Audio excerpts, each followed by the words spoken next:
Et par contre, pour le transpersonnel, là, le père de la psychologie transpersonnelle, donc c'est Stanislav Grof, hein, qui a vraiment exploré ça le plus en profondeur pour le coup.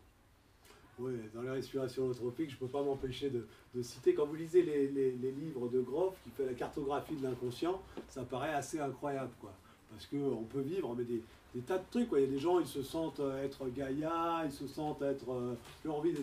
Mais moi, j'ai des fois observé des trucs, mais à s'éclater de rire, parce que bon, quand on a un peu passé quand on a travaillé sur soi, qu'on n'est plus en résonance sur les souffrances, on peut observer ça, voir les gens qui crient, qui se battent ou autre, sans être dans la souffrance, mais être dans l'accueil et même l'accompagnement éventuellement. Je me rappelle une fois, il y avait une fille, elle se voyait. Elle était un guépard, quoi. Au bout d'un certain temps, quand ça avait bien démarré, elle se voyait guépard, quoi. Alors elle était en train de passer à peu près partout. C'était très, voilà, elle revivait ce genre de. Et il y avait un gars qui me disait une fois, il s'était senti une mémoire de dauphin. Il avait connecté une mémoire de dauphin. Et il m'a dit, l'accompagnant était extrêmement inquiet parce qu'il prenait des apnées pas possibles. Mais lui, dans son histoire de dauphin, c'était normal, quoi. Mais l'accompagnant, il était toujours... Parce qu'en fait, dans ces trucs-là, on se met par deux. Il y a quelqu'un qui accompagne celui qui passe, et puis après ça, les thérapeutes, ils sont là pour surveiller un petit peu. Et l'accompagnant, il n'arrêtait pas d'appeler les thérapeutes, mais il ne respire plus. En fait, il était en train de revivre ce genre de mémoire. C'est très amusant, quoi. Alors, c'est bizarre, toutes ces choses-là, c'est comme l'hypnose ou autre. Il y a toujours notre cerveau qui dit oh, « non, mais là, je me raconte une histoire ». Oui, c'est vrai, notre cerveau, et c'est ça qui est intéressant. Quand on est d'utiliser des techniques comme la respiration, c'est qu'on peut s'arrêter à tout instant, contrairement aux drogues. Vous faites une drogue, une vraie drogue, ben vous ne pouvez plus revenir. Alors que là, vous pouvez venir. Mais c'est vrai qu'on peut se dire, je me raconte une histoire. Bon, la petite question après, c'est pourquoi je me raconte cette histoire-là et pas une autre. Et ce que tu dis, justement, ça me rappelle un film, on se raconte notre vie, là, qui s'appelle Au-delà du réel, un film de Ken Russell, des années 60, où justement c'est basé sur les travaux de Grof, où le gars prend des champignons hallucinogènes et se met dans un caisson d'isolation. Et lui, il remonte à la mémoire, il remonte d'abord à l'état de singe, dans une première expérience. Il sort du caisson comme un gorille, quoi. Et ensuite, il fait une expérience plus profonde encore, où là, il remonte à l'œuvre primordiale et il vit l'expérience complètement de la création du monde et tout ça. Je sais pas si tu te rappelles de ce film. Donc, un film des années 70, et c'était avant les effets spéciaux numériques, donc c'était assez fabuleux. Et donc c'était inspiré des travaux de Grof, précisément. Alors, donc comment aller vers le mieux-être et quels sont les outils de la guérison? Docteur. Bon, docteur, on va retirer. Alors, ce qu'on a vu, c'est qu'effectivement, on porte des mémoires qui sont des mémoires de souffrance. Qu'est-ce qu'on peut en faire derrière? Alors, là, ce qui est intéressant, c'est l'association de trois éléments, qui sont l'émotion, la régression et le transfert. Pourquoi l'émotion? C'est la première chose. Lorsque vous allez faire si vous êtes dans des séances comme ça, surtout des séances de groupe où il y a vraiment l'énergie du groupe, etc., là, à ce moment-là, vous pouvez facilement rentrer dans l'émotion. Des fois, vous ne l'avez même pas cherché, hein. Vous êtes en résistance, mais il y a un autre à côté qui est en train de crier, ou alors il y a une musique qui justement va vous évoquer quelque chose que vous ne supportez pas, ou autre, etc. Vous allez rentrer dans l'émotion. Quand vous êtes dans l'émotion, le cerveau, terminé. Le cerveau, il lâche. Quand vous êtes complètement dans l'émotion, le cerveau, il devient secondaire. Et ce qui se passe, c'est que le temps n'existe pas dans l'émotion. Et notamment, ce qui me vient, c'est le mot deuil. Vous savez, le mot deuil, ça veut dire douleur. En fait, ce qui est important pendant un deuil, c'est de vivre sa douleur. Si la douleur n'a pas été vécue, elle peut être enterrée sous des couches et des couches et des couches et des couches. Quand vous remettez la personne dans l'émotionnel au moment de la perte, etc., là, d'un seul coup, la personne se retrouve à ce moment-là. Ça, je l'ai vu des dizaines et des dizaines de fois, des gens qui n'ont pas fait leur deuil. Parce que dans notre culture, on ne doit surtout pas être dans son émotion. À cause de ça, on se trimballe les trucs parce qu'on a pris l'habitude. Bon, il n'y a qu'à voir, quand quelqu'un pleure, on lui dit arrête de pleurer. Donc, résultat des courses, nous, dès qu'on a un problème, qu'est-ce qu'on fait? On met des couches et des couches dessus. Donc, tout est empilé. On est construit sur des poubelles, quoi. Enfin, en fait, il faut bien le dire, quoi. Mais quand on est dans l'émotion, il y a tout qui se met à remonter. Et là, à ce moment-là, il n'y a plus rien qui existe, quoi. Je veux dire, si vous n'avez pas fait votre deuil d'il y a 20 ans, bah tant pis, c'est aujourd'hui, vous êtes dedans. Ça, c'est l'émotion. Et l'émotion permet la régression. Si vous avez eu un blocage quand vous étiez tout petit, dire quelqu'un qui a un papa sévère, il va se retrouver devant un agent de police qui va l'engueuler, d'un seul coup il va avoir les jambes qui flageolent, etc. Il aura beau être adulte, il va se remettre. L'émotionnel vous ramène à la source. Donc c'est intéressant, parce que vous êtes à la source, mais cette fois-ci vous êtes adulte. Et le troisième élément, c'est le transfert. Et c'est pour ça que alors, le transfert, à l'origine, il était vraiment décrit par Freud dans tout ce qui était la cure psychanalytique. Il y a le transfert entre le patient et le thérapeute, etc., qui représente le papa et patati patata, etc. Mais le transfert, ça va beaucoup plus loin que ça. Et notamment, c'est un outil qu'on peut beaucoup utiliser dans les groupes, et surtout là, avec les synchronicités, parce que là, ça marche hyper bien. Dans un groupe, quand vous avez, au deuxième jour, quand on commence à faire les respirations holotropiques, etc., à explorer les inconscients, les histoires elles commencent à monter. Et la personne, d'un seul coup, elle a son histoire du passé qui lui remonte de plus en plus, l'émotion est de plus en plus là, et comme par hasard, dans l'assemblée, il y a quelqu'un, un homme ou une femme, qui évoque exactement le protagoniste d'il y a un certain temps. Et ça, c'est super intéressant. Avec ces outils-là, c'est-à-dire l'émotionnel, on va être dans l'émotionnel, donc le temps n'existe pas. La régression, on va se retrouver dans l'état dans lequel on était au moment du traumatisme. Et le transfert, on va avoir la possibilité de guérir ces choses-là. Un enfant qui n'a pas pu dire, une personne qui n'a pas pu dire adieu à une personne qui est morte, vous la remettez devant quelqu'un qui joue ce rôle et elle dit adieu, elle est soulagée. C'est super important.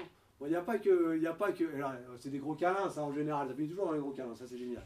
Mais en revanche, bon, des fois, il y a aussi une femme qui a été violée, qui se retrouve face à son violeur, elle se... Bon, il y a des coussins, hein, il y a des il y a des matelas, il y a tout ce qu'il faut pour protéger. Heureusement, on peut faire les choses en conscience, mais on peut se libérer de ces choses-là. L'émotionnel, la régression, le transfert, c'est les trois outils qui vont permettre d'aller vers la guérison. Alors oui, je veux bien que je peux résumer, si tu veux, un peu le protocole de guérison avant d'approfondir la notion de dynamique de groupe. Donc dans une séance de travail, on essaie de produire un état modifié de conscience qui permet donc la remontée d'une mémoire, que ce soit une mémoire donc personnelle, transpersonnelle, transgénérationnelle. L'important, c'est que c'est celle qui a besoin de remonter qui remonte la première. Donc remontée de la mémoire, ensuite régression, revécu de la scène en conscience, qui permet donc un éclairage et une compréhension nouvelle, ce qui nous amène au mieux-être. Ça c'est le protocole en fait tel que tu le visualises quoi, en tant que thérapeute et donc et animateur de séances de groupe. Dès qu'on a réglé un problème, hein, vous... oh, je vais passer une porte, ça y est, je l'ai passé. Ah, il y a une autre porte. Mais bon, en même temps, ouais, souvent il y a des gens qui disent ouais, mais moi j'ai pas envie de faire une thérapie qui dure 6 mois ou 1 an. Ah ouais, tu feras quoi après? Et en supposant qu'au bout de 6 mois, 1 an, tu fais quoi après? Justement, c'est ça qui est passionnant, c'est qu'il y a toujours à avancer. Alors la dynamique de groupe, donc est-ce que tu peux nous en dire un peu? C'est vrai que je suis un passionné de dynamique de groupe. Bon, j'ai fait des thérapies individuelles, notamment avec thérapeute jungien, etc., psychanalyste, tout ça. J'ai aussi fait des thérapies de groupe. Et la thérapie de groupe, je trouve ça génial parce que on n'est pas tout seul sur cette terre. Et vous avez vu ce qu'on peut obtenir juste en quelques instants, simplement en se mettant dans une attitude de bienveillance et d'ouverture, ça peut aller très très vite. Dans une dynamique de groupe, bon, ça dure plusieurs jours. Bon, des fois, on fait des trucs qui ne durent pas très très longtemps, mais déjà, bon, moi je fais des ateliers qui durent une demi-journée. Déjà, entre le tour de cercle de début et le tour de cercle de fin, déjà on a l'impression qu'on a complètement découvert les personnes, juste en 4 heures. Quoi. Mais quand c'est en plusieurs jours, là c'est absolument génial. Quoi. Mais il y a des constantes. Alors les constantes, c'est le premier jour. Au premier jour, tout le monde a les pétoches. Je me rappelle, il y a 20 ans, quand j'ai commencé, dans la voiture, on avait tous les pétoches. Quoi. De dire, oh là là, qu'est-ce qu'on va rencontrer, etc., etc. Et puis au début, les premiers tours de cercle. Alors, c'est normal. On est dans une société où on n'est pas ouvert à l'autre. On n'a pas l'habitude. En tout cas, nous, occidentaux, hein, je veux dire. Comment il s'appelle? David Servan-Schreiber a écrit dans Psychologie et a écrit toute une chronique pendant un certain nombre d'années. Et notamment, il y avait un article qui m'a bien plu. Il disait, les Orientaux, il était allé faire des séminaires je sais pas, en Thaïlande ou des coins comme ça. Les chirurgiens, les médecins, ils arrivaient, des hommes, ils se tenaient par la main. Complètement impensable en France. Vous imaginez, les gens se tiennent par 2 chirurgiens qui se tiennent par la main en France. Nous, on a vraiment on a notre zone de protection. D'ailleurs, rapidement, dès le premier jour, le moment de la rencontre, alors, on va repartir sur la physique. Moi, j'adore faire les parallèles avec la physique. Il y a 4 forces dans la physique. Il y a 2 forces qui sont les forces nucléaires, et ensuite, il y a la force électromagnétique et la gravitation. Donc, ça veut dire que nous, on est concernés au quotidien, soit par la gravitation, qui me permet d'être là et non pas là-haut, soit par la force électromagnétique. Donc, si ça, je peux m'appuyer là-dessus, c'est force électromagnétique. D'accord? Parce que je ne suis pas en train d'exploser, je ne suis pas dans le nucléaire. La force nucléaire, il y a l'interaction forte. Je prends 2 protons. C'est chargé plus, donc les 2 protons se repoussent. D'accord? On est d'accord. Pourtant, dans un noyau atomique, il n'y a que, je veux dire, il y a beaucoup de protons, et ils sont tout près, et ils se tiennent. Pourquoi? Et ça, c'est le sens de la fusion thermonucléaire. Vous prenez des atomes, vous les rapprochez, ils vont fusionner, et l'interaction forte est plus forte que l'interaction faible, nettement plus forte. Mais il faut amener une distance très proche. Et bien, il se passe pareil chez les individus. Au début, les gens, on a tous tendance à mais au fur et à mesure qu'on apprend à aller vers l'autre, et bien après ça, il se crée, parce qu'on s'est rapproché, il se crée cette espèce de fusion. Et il y a un truc que je trouve vraiment rigolo, c'est dans tous les stages où j'ai été, j'ai toujours entendu les gens dire « Oh mais là, on est un groupe exceptionnel ». Bon, tous, hein. Tous. Tout simplement parce que, voilà, on a cette propension. Moi, c'est un truc qui m'avait marqué, comme je disais, quand j'avais 12 ans, j'étais allé suivre un gourou, donc, et il y avait 5000 personnes. Et vous pouviez croiser les gens, ils se souriaient tous. Moi, je me disais, bah, c'est forcément la réincarnation de Dieu, cet homme. Bon, après ça, j'ai pris un peu de distance, parce que je me suis rendu compte qu'il y en avait d'autres. Hein. Mais, si vous voulez, c'est incroyable. Et après ça, j'ai compris que finalement, l'homme, il a cette aspiration. Il demande que ça. Il demande que ça, à pouvoir se rapprocher les uns des autres. Mais encore, faut-il mettre un contexte le permettant. Donc, premier jour, voilà, ça. Après ça, on commence à s'ouvrir. Alors là, quand on commence à s'ouvrir, là, c'est la... Comment ça s'appelle? La vallée des... non, les...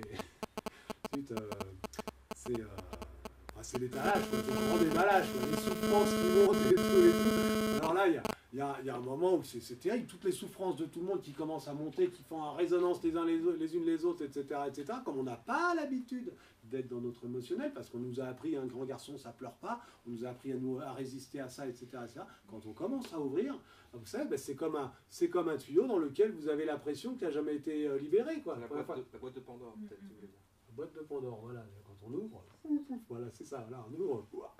Mais après, au fur et à mesure, eh bien, il y a beaucoup, beaucoup, beaucoup d'amour, en fait, finalement, parce qu'il y a cette propension à être les uns avec les autres. Et tout se partage. On a presque fini. Et donc les chirurgiens qui se tiennent la main, c'est la loi de l'attraction. Mais nous, on a le mariage pour tous maintenant. Je croyais que ça marchait avec le yin et le yang.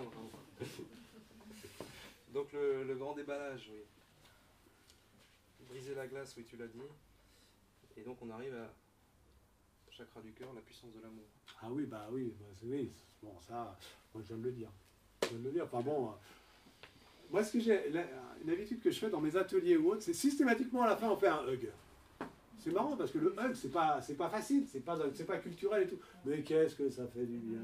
C'est pas dans notre culture, mais... C'est pas dans notre culture, mais qu'est-ce que ça fait du bien. Je vais pas vous le faire, je vous respecte.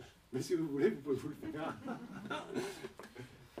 Très bien, donc ce qui nous amène à l'éveil des consciences. Et voilà, ensuite, après on va ça. pouvoir donner la parole à la voilà, ensuite on pourra accueillir vos questions-réponses. À l'origine, les premières conférences que j'ai faites, c'était juste sur l'éveil des consciences. C'est-à-dire, il y a un phénomène qui se passe actuellement, et j'ai écrit ce livre qui s'appelle L'éveil des consciences, transition vers une nouvelle ère, une révolution en marche. En fait, si on regarde bien, l'homme, au niveau de son individu, il a des besoins. On a des besoins et il y a un ordre dans les besoins. On a parlé de l'importance de